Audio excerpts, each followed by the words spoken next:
ऐसा हाँ I love you.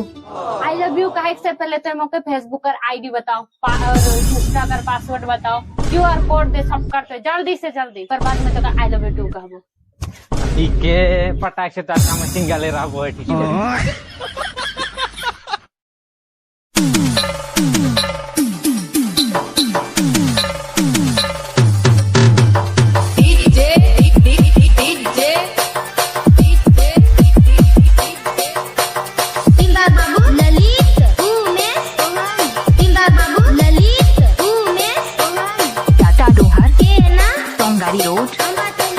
Dohar, Tongari Road.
बाबू ललित, उमेश, ओहन।